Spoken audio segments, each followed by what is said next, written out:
Are you tired of constantly switching apps to check the weather, only to get caught in the rain? In just 2 minutes, add live weather forecasts directly to your Google Calendar. I'll show you exactly how to do it using a simple public URL. No coding required. Scroll to Other Calendars on the left and click the plus icon. Then, from that menu, select From URL to get ready to add a calendar by its web address. Now, in the URL field that appears, enter the weather calendar's public iCal or ICS link.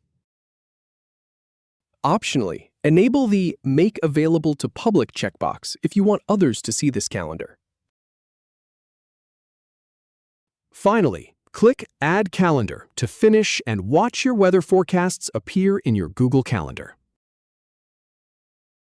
If you have any feedback or if any info is inaccurate, please leave a comment below.